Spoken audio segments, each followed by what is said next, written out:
Bismillahirrahmanirrahiim. Qaybta ku soo dhawaada qaybteennii afartanaad ee Python.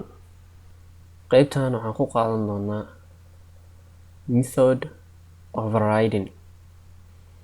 Method overriding wuxuu yahay koodka aan qori doono qaabkiisa ayaan ku arki doonaa aan ku fahmi doonaa insha Allah. Marka waxa ugu horeeya waxaa waaye method overriding ku saabsan yahay waxaa waaye object oriented programming.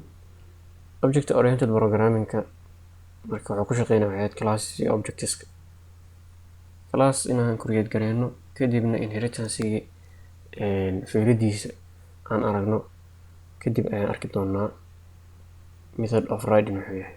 Inheritance-ga waa soo baranay wuxuu ahaa class ka dhaxlaya methods iyo properties. Method overriding-na wuxuu yahay inheritance-ga inta sameyn ayaan ku arki doonaa. Marka waxa ugu horeeya waxaan sameyn doonaa waxay yihiin class. Laba class aan sameyn doonaa. Class ugu horeeya waxaa waaye class la dhaho parent. maadaama inheritance aan sameynayno midka wax laga soo dhexlayo waaye. Okay. Class-kan wuxuu leeyahay method la dhahayo hello oo kaleeto. Waa iska tusaale.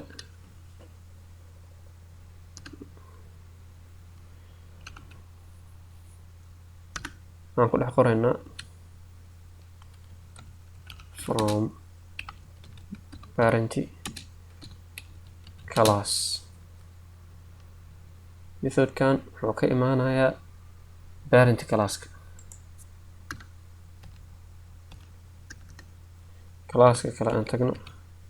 Class-kan waxaan bixinaa derived class. Class wuxuu kasoo qaadanayaa ama wuxuu kasoo inherit gareynayaa class-ka parent-ga. Marka parent-ga u dhiibeynaa. Okay. waxaa iga rabaa jaalahaas badanaa waxaa waaye markii class-ka la joogo Python waa inaad ka dhigtid Pascal convention-kiisa waxaa waaye class-ka ama ereyga ama xarafka ugu horeeya ereyga inaad ka dhigtid capital. Marka derived maahan waxaa waaye derived ay ahayd spelling hata kugu qabsanaa. Methodkan marka meesha uu overriding-ka ama method overriding-ku ka imaanaya hadda meeshaan method aan ku haysto. Constructor-ka waxaa uga tagay waxay ani waxaan rabaa waxaa waaye method overriding inaan muujiyo. Method overriding marka hadda methodka markaan sameeyay waxaan u baahday isla methodkii inaan ku sameeyo inta. Marka aan saas sameeyo waxaa la adeegsan doonaa midka aan inta ku sameeyo marka object class-kan ka sameysto.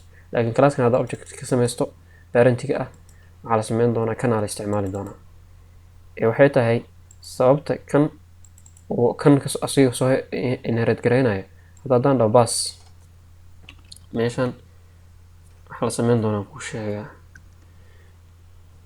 waxaan sameysan doonaa d oo object ah waxay object ka tahay class la dhahayo derived instance-ga oo derived class-ka la dhaho. marka inta sameysid haddaan dhaho d dot hello waxaa lasoo daawici doonaa from parent class.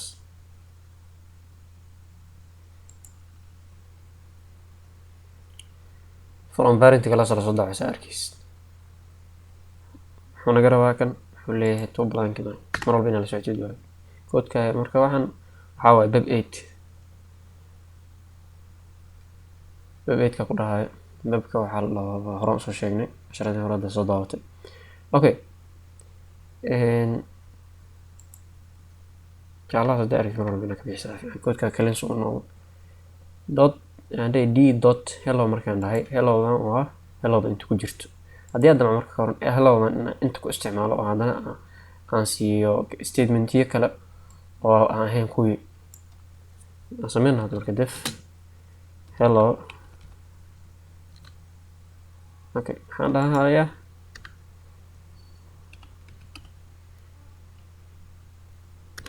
printing aan leeyahay from derived class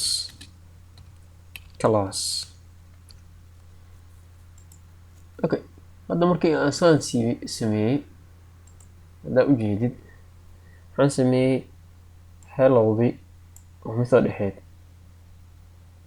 haddana anigoo inta ku isticmaalay markii hore haddana ayadii inta ku sameeyey mar labaad markii hore inta markaa ku isticmaalayay methodkan maadaama aan inta u dhiibay classkan oo inheritance uu jiro oo classkaas wixii ku jiro oo ah methods iyo properties attributes methods wax walba uu isticmaali karkan haddana uu haysto methodkan haddii isla methodkii aan inta ku sameeyey maxaa dhici doona methodkii haddaa inta ku sameeyey waxaa dhici doona overriding waxa la dhahayo waxaa la sameyn doonaa methodkan dhan waa la iska indhatiri doonaa waxaa la qaadan doonaa kan marka method overriding lagu sheegayo intaas oo methodkan lama isticmaali doono midkan laakiin waxaa la isticmaali doonaa kan classkan lagu dhex isticmaali marka hadda aan rangareey waxaa soo bixi doonto midan printingana soo bixi doonto laakiin printingan la iska dhaafi doona that's the difference hadda waxaa lagu dhahay from derived class kee waaye waa midkan derived classkaas marka qeybteennii afartanaad ee ku saabsaneyd method overriding intaas ayay nooga eg tahay